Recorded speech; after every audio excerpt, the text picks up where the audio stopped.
இந்நேரம் சஞ்சய் நீ பண்ணதை ப்ரூவ் பண்ணிருந்தா அதுக்கப்புறம் அந்த குடும்பத்து பக்கமே வந்திருக்க முடியாது. எனக்கும் சஞ்சய்க்கும் நடக்க வேண்டிய கல்யாணம் கூட கேன்சல் ஆயிருக்கும். நான் அந்த அளவுக்குலாம் யோசிக்கல பிரீத்தி. இதெல்லாம் நான் ஃபியூச்சர் அண்ட் பிரிகாஷனுக்காக தான் பண்ணேன். எவ்வளவு சீக்கிரட்டா இருக்கணும்னு நினைச்சேன், அது இந்த அளவுக்கு பிரச்சனை ஆயிடுச்சு. எதையுமே தெளிவா பிளான் பண்ண மாட்டியா நீ? அட்லீஸ்ட் என்கிட்ட சொல்லிருந்தா நான் அதை அட்வைஸ் கொடுத்திருப்பேன். ஏன் இப்ப டென்ஷன் ஆகுற? விடு, அதான் பிரச்சனை எதுவும் ஆகல. ஆண்டி இப்ப மானசா மேல ரொம்ப கோவமா இருக்காங்க, அதனால நாம தப்பிச்சோம். ஆனா இது எப்பவும் நிலைக்காது அபி. ஏன்னா வீட்ல இருக்கிற மத்த எல்லாரும் நமக்கு எதிராக தான் யோசிக்கிறாங்க. கண்டிப்பா இந்த விஷயத்த மறுபடியும் தோண்டி எடுத்து விசாரணை பண்ணுவாங்க. அப்படி பண்ணா நீ மாட்டிக்கிறதுக்கு நிறைய சான்சஸ் இருக்கு. இப்ப என்ன பண்றது? இந்த விஷயத்த மறக்கிற அளவுக்கு இதை விட பெருசா ஒரு சம்பவத்தை உடனே நடத்தணும் நம்ம.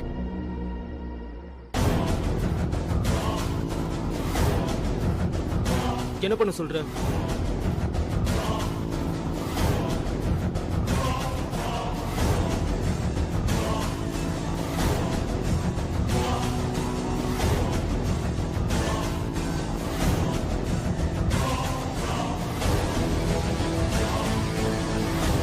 என்னடி இப்படி எல்லாம் யோசிக்கிற? இப்படி எல்லாம் யோசிக்கலன்னா அப்புறம் நான் அந்த வீட்டு மருமகளா ஆக முடியாதுமா. இந்த பிளான் எனக்கு ஓகே. இது வொர்க் அவுட் ஆகுமா? அத நான் பாத்துக்கிறேன், நீ சொன்னதை மட்டும் செய்.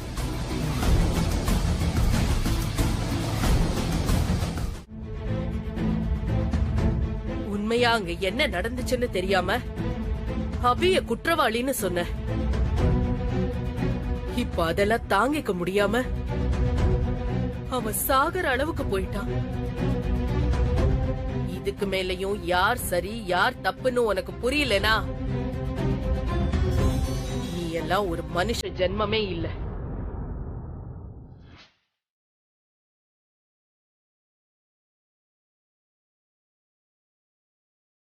போ.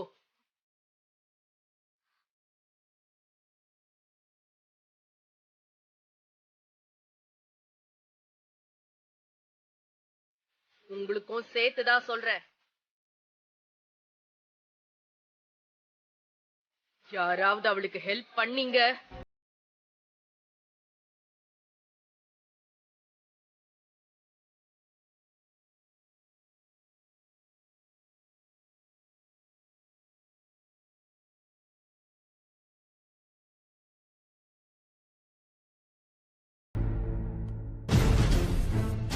அத்தைக்கு உண்மை தெரியற வரைக்கும் அவங்க இப்படிதான் கோவப்படுவாங்க.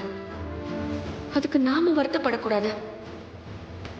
முதல்ல நான் மானச கிட்ட இந்த விஷயத்த சொல்லணும், இல்லைன்னா போலீஸ் அவளை அரெஸ்ட் பண்ணிடுவாங்க.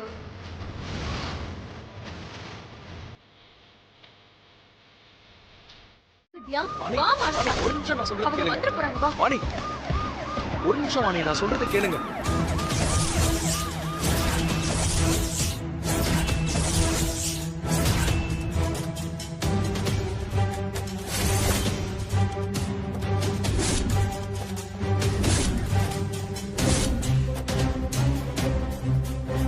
மானசா யாருமா? மேடம், உங்களை கையெழுத்து கும்பிடுறேன். யாரு மானசான்னு கேட்டேன். நான் தான் மானசா. என்ன விஷயம்? கான்ஸ்டபிள், இந்த பொண்ணை அரெஸ்ட் பண்ணி வண்டியில ஏத்துங்க. மேடம் மேடம் மேடம், அவ எந்த தப்புமே செய்யல, அவளை விட்டுருங்க மேடம். ஒருத்தன் சூசைட் நோட்ல இவ பேரை எழுதி வச்சுட்டு பாய்சன் சாப்பிட்டுருக்கான். அவங்க ஃபேமிலி இவன் மேல கம்ப்ளைண்ட் பண்ணிருக்காங்க. எப்படிமா விட்டுட்டு போக முடியும்? மேடம், அவன் ஏன் வைஃப் பேர் எழுதிட்டு சூசைட் பண்ணிட்டானா அதுக்கு நாங்க என்ன பண்ண முடியும் மேடம்? இது எல்லாமே டிராமாவா தான் இருக்கும். அவன் நல்லவனே கிடையாது. அவன் பாய்சன் குடிச்சிருக்க மாட்டான். நீங்க முதல்ல அவனை போய் இன்வெஸ்டிகேட் பண்ணிட்டு அதுக்கப்புறம் இங்க வாங்க. ஓ, நான் எப்படி டியூட்டி பார்க்கணும்னு எனக்கே சொல்லி தெரியா? வாமா மேடம், வாமான்னு சொல்றேன். ப்ளீஸ் மேடம், மேடம் விடுங்க மேடம். உள்ள போ மேடம், போ உள்ள. Madam madam please madam. Madam madam நான் சொல்றத கேளுங்க மேடம். அவன் ஒரு ஃப்ராட் மேடம். அவன் நல்லவனே கிடையாது. அவன் ரொம்ப தப்பான ஆளு மேடம். நான் விரும்பினவரை கல்யாணம் பண்ணிக்கிட்டேன். அதுக்காக அந்த சூசைட் டிராமா பண்ணி என்ன ஜெயிலுக்கு அனுப்பணும்னு இதெல்லாம் பண்ணிட்டு இருக்கான். ப்ளீஸ் மேடம், என்ன ரிலீஸ் பண்ணிட்டு அவனை நீங்க இன்வெஸ்டிகேஷன் பண்ணுங்க மேடம். எல்லாம் விசாரிச்சுட்டு தான் நான் உன்னை அரெஸ்ட் பண்ணிருக்கேன். நீங்க பண்றது ரொம்ப பெரிய தப்பு மேடம். நான் யாரு பொண்ணுன்னு தெரியாம நீங்க என்ன அரெஸ்ட் பண்ணிருக்கீங்க. இது மட்டும் என் அம்மாவுக்கு தெரிஞ்சதுன்னா என்ன ஆகும்னு தெரியுமா? நீங்க இந்த ஸ்டேஷன்லயே வேலை செய்ய முடியாது. என்ன மிரட்டுறியா? உன்னை அரெஸ்ட் பண்ண விஷயம் உன் அம்மாவுக்கு தெரியும். அங்க அப்படி எந்த ரியாக்ஷனுமே இல்ல. அவங்கதான் உன்னை தான் பொண்ணே இல்லைன்னு தலை முழுகிட்டாங்களாமே. மானசா, அப்புறம் ஏன் அவங்க பேரை சொல்லிக்கிட்டு இருக்க? மானசா, மனசா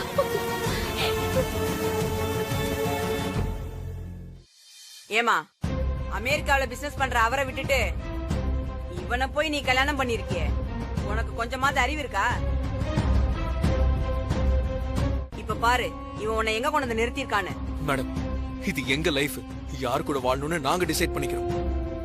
இத பத்தி பேச உங்களுக்கு எந்த ரைட்ஸும் கிடையாது. ஸ்டேஷன் வரைக்கும் வந்தா எல்லாரும் தான் பேசுவாங்க. அவங்க ஃபேமிலி எதிர்த்து கல்யாணம் பண்ணதுனால உதவி பண்ண யாரும் இல்லைன்னு நினைச்சு இந்த மாதிரி பழி வாங்குறாங்க மேடம். ப்ளீஸ் அவன் நிலைமைய புரிஞ்சுக்கோங்க. மனச பாவம் மேடம், ரொம்ப வசதியா வாழ்ந்த பொண்ணு, அவளுக்கு இதெல்லாம் பழக்கமே இல்ல.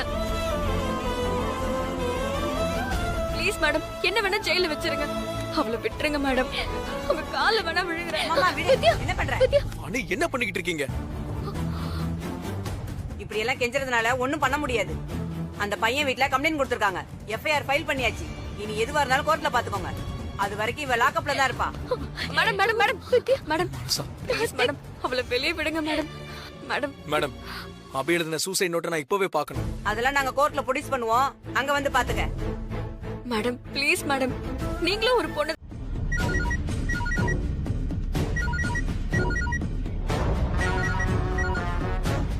சொல்லுங்க மேடம். நான் சொன்ன மாதிரி அவளை அரெஸ்ட் பண்ணி லாக்அப்ல வச்சிட்டீங்களா? ஆமா மேடம், இப்ப அவ லாக்அப்ல தான் இருக்கா. ம். என்ன பண்ணா அவ புருஷன்? அவனும் அந்த பொண்ணோட ரெண்டு ஒரு பொண்ணு வந்து பிரச்சனை பண்ணாங்க மேடம். கெஞ்சி பார்த்தாங்க, கடைசி வரைக்கும் நான் அனுப்ப முடியாதுன்னு சொல்லிட்டேன். ஃப்ரெண்டா? ஆமா மேடம், ஒரு பொண்ணு. அவ பேரு? பேரு வாணியா? இல்ல மேடம், வேற ஏதோ பேர் சொன்னாங்க. வித்யா வித்யா அவ பேர் வித்யா மேடம். அவ அங்க இருக்காளா? இப்பதான் மேடம் கிளம்பி போறா. அவளை உடனே ஸ்டாப் பண்ணுங்க. அட்லீஸ்ட் ஒரு போட்டோவாத எடுங்க. ஒரு நிமிஷம் மேடம்.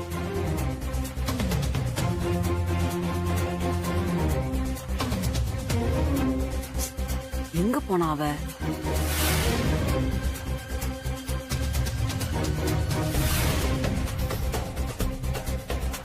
சாரி மேடம், அவ போயிட்டா. போட்டோ ஏதாவது இருக்கா? போட்டோ எதுவும் இல்ல மேடம். ஒன்னும் பிரச்சனை இல்ல மேடம். நாளைக்கு கோர்ட்டுக்கு 2 பேரும் கண்டிப்பா வருவாங்க மேடம், அங்க பாத்துக்கலாம். சரி வைங்க. இந்த விஷயத்த முதல்ல ஆண்டி கிட்ட சொல்லணும். அவங்க பேரண்ட்ஸ்க்கு இன்ஃபார்ம் பண்ண மாட்டீங்களா? சாரி மேடம், அது உங்க பொண்ணுன்னு தெரியாது. தெரிஞ்சதா அவங்க கல்யாணம் பண்றதுக்கு முன்னாடியே உங்களுக்கு இன்ஃபார்ம் பண்ணிருப்பேன். அவ என் பொண்ணே இல்ல, அவளை நான் தலை முழுகிட்டேன். உங்க கோபம் எனக்கு புரியுது மேடம், ஆனா எனக்கு தெரியாது மேடம். சாட்சி கையெழுத்து போட்டது யாரு?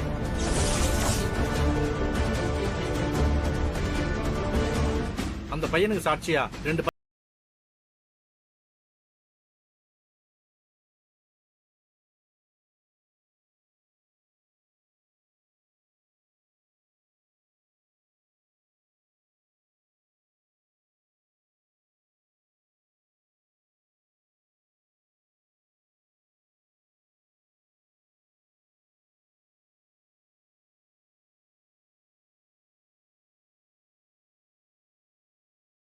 பேரு சரியா ஞாபகம் இல்ல மேடம். நீங்க ரிஜிஸ்டர் பண்ண ஃபைல்ல அவளோட கையெழுத்து இருக்கும்ல? இருக்கு மேடம், அதான் கையோட எடுத்துட்டு வந்தேன்.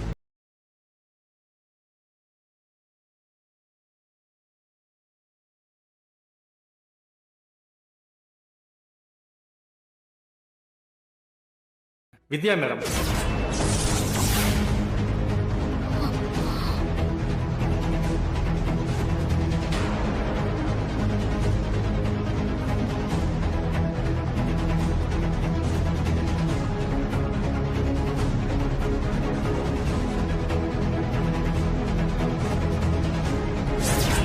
வித்யா வித்யா வித்யா வித்யா வித்யா, இந்த ஒரு பேரால இந்த குடும்பத்தோட நிம்மதி சந்தோஷம் எல்லாம் போச்சு.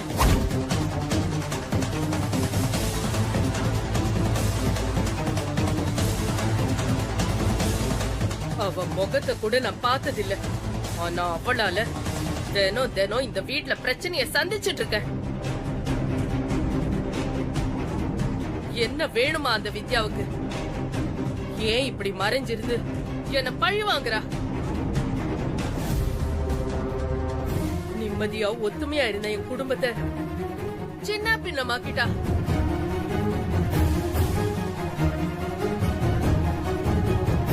விஜய், அந்த ரெஜிஸ்டர் எடுத்து அவர்கிட்ட காட்டு, சந்தோஷப்படட்டும்.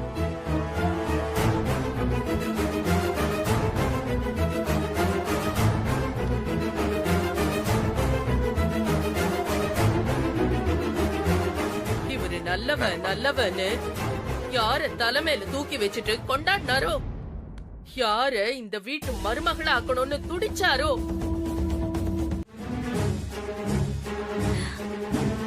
ஆமாமா, நானும் கேள்விப்பட்டிருக்கேன்.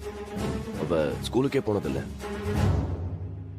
தாத்தா அவளுக்கு கொடுத்த சொத்து பத்திரத்துல கூட அவ கை நட்டு தான் வச்சிருந்தா. அப்படி இருக்கும்போது அவ கையெழுத்து போட்டிருக்க சான்ஸே இல்லம்மா. இது வேற யாரோ ஒரு பொண்ணாதான் இருக்கணும். இல்ல ஆண்டி, எல்லாரும் சேர்ந்து உங்களை குழப்புறாங்க. இது அந்த வித்யாதான்.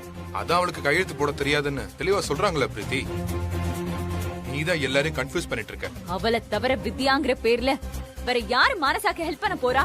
அது கார்த்திகோட ஃப்ரெண்டா கூட இருக்கலாம்ல. ஏன் வித்யான்ற பேர்ல அவ ஒருத்தி மட்டும் தான் இருக்காளா?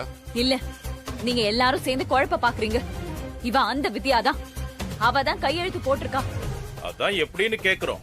ஆண்டி, வி இத் யா 3 எழுத்து, ரொம்ப ஈஸி. இத்தனை வருஷமா கை நாட்டு போட்டுட்டு இருக்கிறவ இப்போ கையெழுத்து போட கத்துட்டு இருந்திருக்கலாம்ல.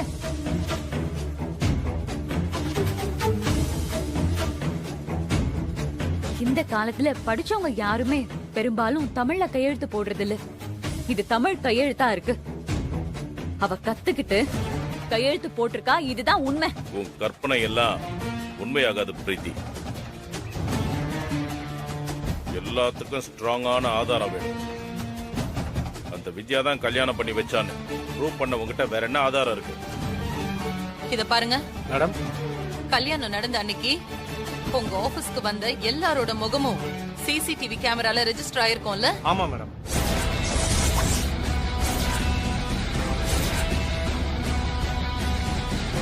பிரீத்தி, நீ இவர் கூட போய் அந்த சிசிடிவி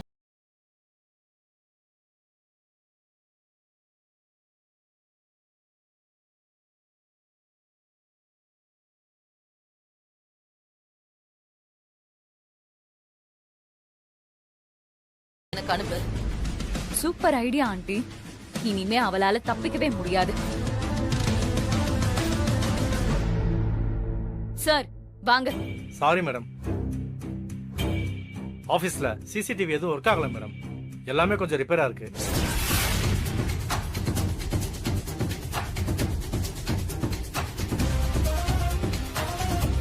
என்ன சொல்றீங்க? ஆமா மேடம், இப்போதான் புதுசா டெண்டர் விட்டுருக்கோம். மறுபடியும் ப்ராசஸ்க்கு வர 1 மாசம் ஆகும் மேடம். என்னங்க நீங்க? ஒரு பேசிக்கான விஷயம் இது கூட உங்க ஆபீஸ்ல இருக்காதா? இருந்துச்சு மேடம், அன்பார்ச்சுனேட்லி ரிப்பேர் ஆயிடுச்சு மேடம். ச்சே. அவளோட முகம் உங்களுக்கு ஞாபகம் இருக்கா? ஞாபகம் இருக்கு மேடம். ஆள் எப்படி இருந்தா? இருக்கு மேடம். மறுபடியும் அவளை எங்கேயாவது பார்த்தா எனக்கு இன்ஃபார்ம் பண்ணுங்க. சரிங்க மேடம். மேடம், நான் கிளம்புறேன் மேடம்.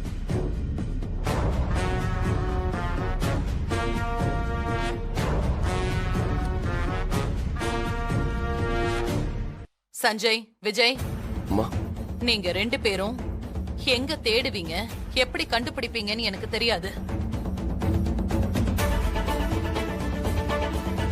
ஆனா இன்னும் 24 ஹவர்ஸ்க்குள்ள அந்த வித்யா என் கண்ணு முன்னாடி நிக்கணும்.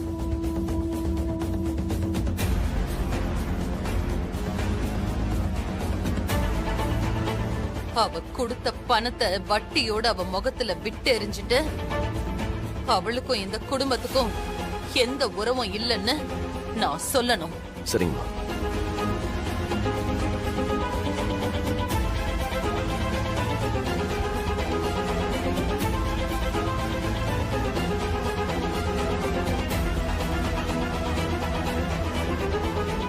ஆனா இப்போ அத்தையை எல்லாரும் வில்லி மாதிரி பாக்குறாங்க. அது தப்புன்னு புரிய வைக்கிறதுக்காக தான் நான் உங்ககிட்ட சொல்றேன். மானசா விஷயத்திலயும் அவங்க கோபம் நியாயம்தான். ஏன்னா அவ மேல அத்தை கண்மூடித்தனமா நம்பிக்கை வச்சிருந்தாங்க. அதெல்லாம் உடைச்சிட்டு ஒரு பையனை கல்யாணம் பண்ணிட்டு வந்து நின்னா எந்த அம்மாக்கு தான் கோபம் வராது? என்னதான் நான் உன் மேல அவ்வளோ பாசம் காட்டினாலும் உன்னை வெறுத்து ஒதுக்குற வேதா மேல நீ இவ்வளோ பாசம் வச்சிருக்கிய. என்னை விட நீ அவளை ரொம்ப புரிஞ்சு வச்சிருக்க. எனக்கு நீங்க 2 பேருமே முக்கியமாமா. என்ன நினைச்சா எனக்கு ரொம்ப பெருமையா இருக்கு. அது அவ்வளவு புரிஞ்சுக்கணும் அப்படின்னு நான் எதிர்பார்த்தேன்.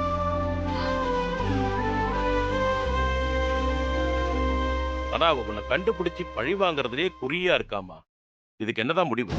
நானே அத்தை முன்னாடி போய் நான் தான் வித்யா, இத்தனை நாள் வாணின்னு போய் சொல்லி இந்த வீட்டுல வாழ்ந்துட்டு இருந்தேன்னு சொல்லி மன்னிப்பு கேட்கறது தான் மாமா இதுக்கு முடிவு.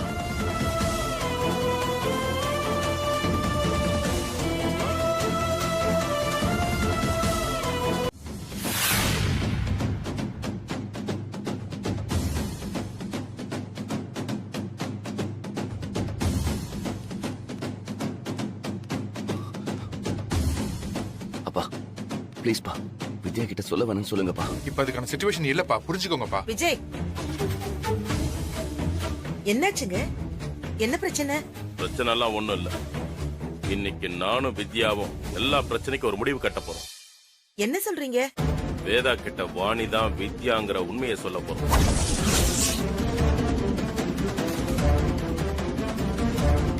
மானசா கார்த்திகை கல்யாணம் பண்ணிட்டு போன அதிர்ச்சியில இருந்தே வேதா இன்னும் மீளல.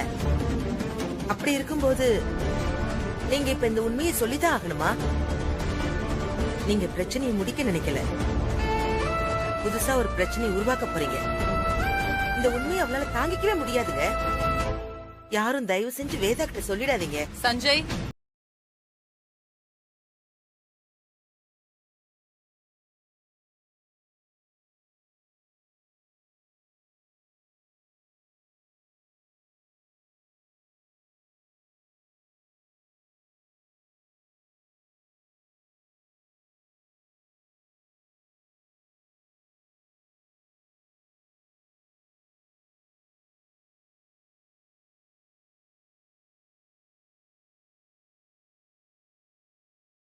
கண்டுபிடிச்சு என் கண்ணு முன்னாடி கொண்டு வந்து நிறுத்தணும்னு நான் சொன்னேனே,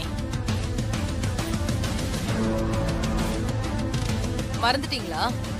உன் கண்ணு முன்னாடியே நிக்கிற ஒருத்திய அவங்க எப்படி வேதா தேடி கண்டுபிடிப்பாங்க? என்னக்கா, உனக்கு ஏதாவது தெரியுமா? எனக்கு எதுவும் தெரியாது வேதா.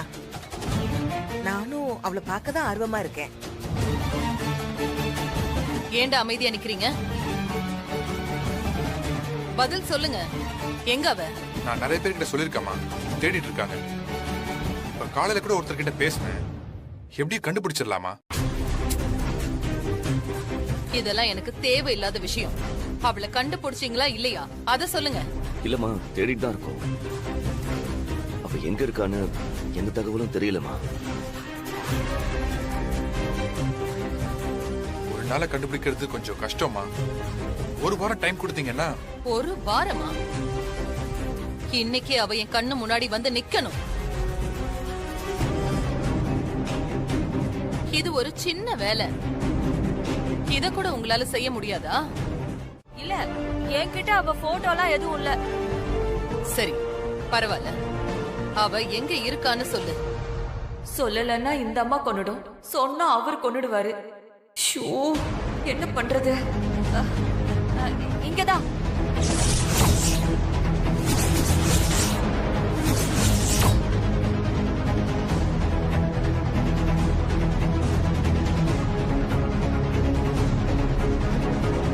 லீலாவதி,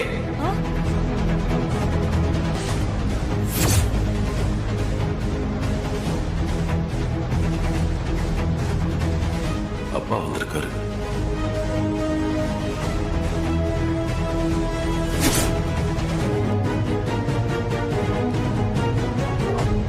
இங்க என்ன பண்ணிக்கிட்டு இருக்க? வித்யா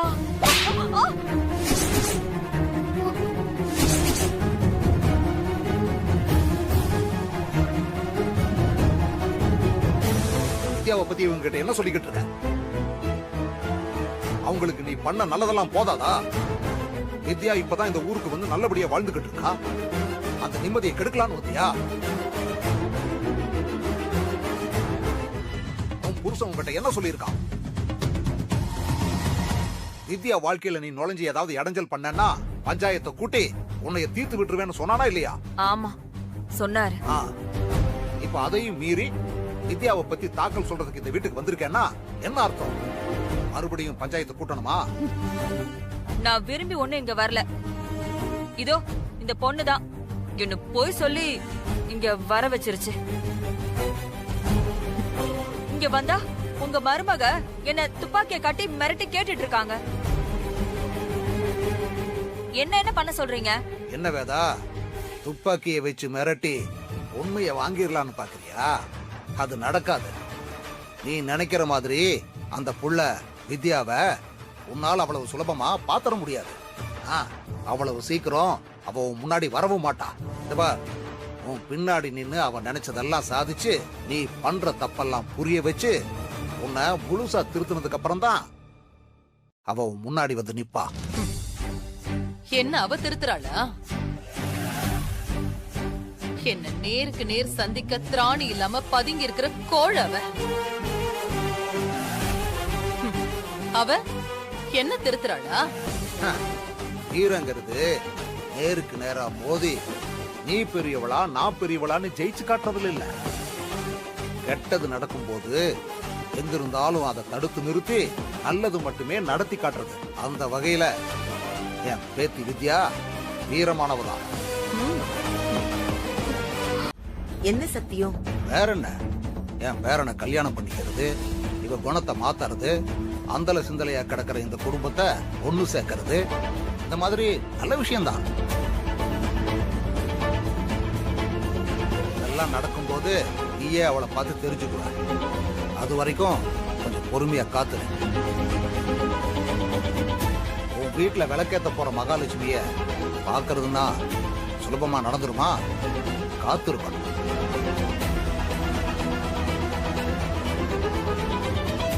நிலவதி, நாம போகலாமா? வா. ஒரு நிமிஷம்.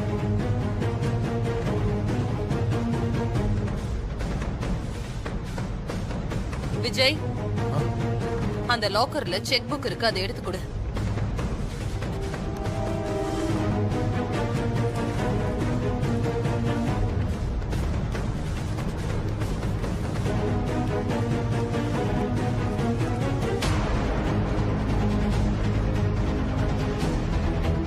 உங்களுக்கு அவ பண்ணி கொடுத்த சத்தியத்துல ஒன்ன கூட நிறைவேற்ற போறது இல்ல.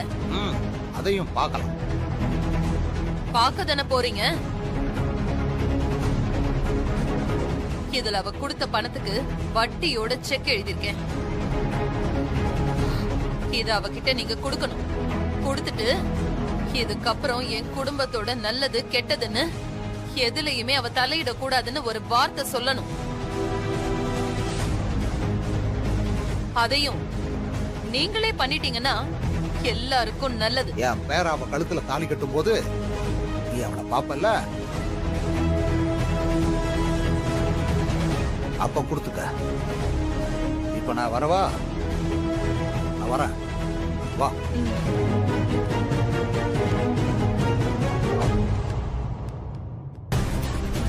இந்த வீட்ல இருக்கிற எல்லாருக்கும் நான் ஒண்ணு சொல்லிக்கிறேன். அந்த வித்யா கொடுத்த பணத்தை வட்டியோட செட்டில் பண்றதுக்கு நான் தயாரா இருக்கேன். ஆனா அத வாங்கிக்க அவ தயாரா இல்ல. அதுல ஏன் தப்பு எதுவும் இல்ல. இனி இந்த செக் அந்த சாமி படத்துக்கு முன்னாடி இருக்கும். என்னைக்கு அவ ஏன் முன்னாடி வந்து நிக்கிறாளோ அப்ப நான் அவகிட்ட இத கொடுத்துடுறேன். அது வரைக்கும் அவ உதவி பண்ண புராணத்தை இந்த வீட்ல இனி யாரும் பாட வேண்டாம். இதோட வித்யா சாப்டர் முடிஞ்சிருச்சுன்னு நினைச்சுக்கங்க.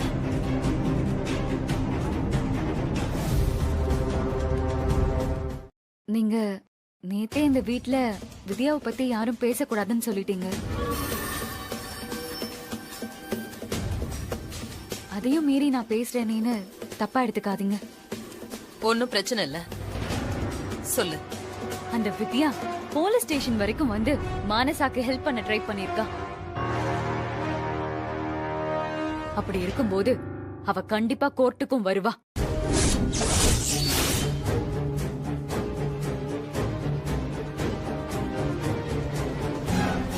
அவளை பாக்குறதுக்காக தான் நானே கோர்ட்டுக்கு போறேன்.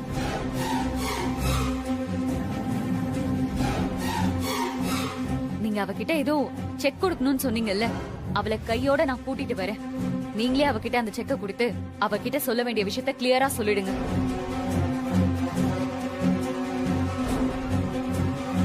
இத நம்ம இப்படியே விட்டா அவ திரும்பவும் ஏதாவது தொந்தரவு கொடுத்துட்டு தான் இருப்பா.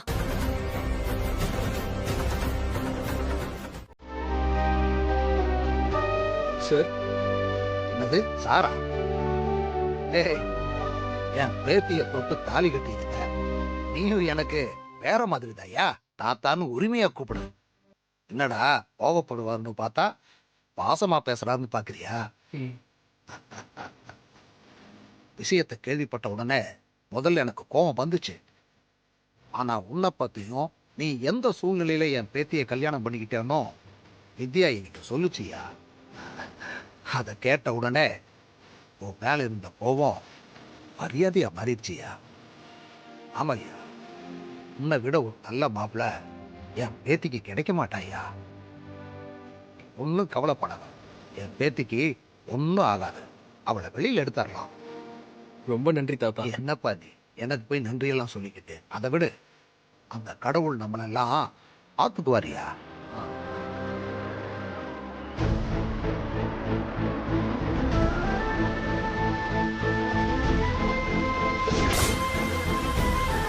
சீக்கிரம் இறங்குமா.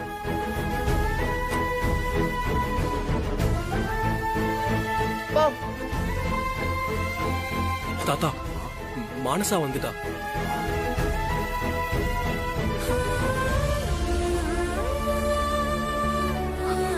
கார்த்திக், மானசா,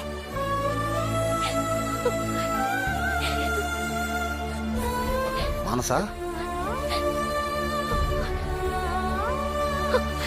தாத்தா. மனசா எதுக்கும் கலங்காதத்தா. கல்யாணம் முடிஞ்சு 2வது நாளே இப்படி போலீஸ் ஸ்டேஷன் லாக்அப்ல இருப்பேன்னு கொஞ்சம் கூட நினைச்சு பார்க்கல தாத்தா. இந்த ஒரு நாள் நான் ஏதோ நரகத்துல இருந்த மாதிரி இருந்தது தாத்தா. அழாதத்தா, தைரியமா இரு. தாத்தா நான் வந்துட்டல.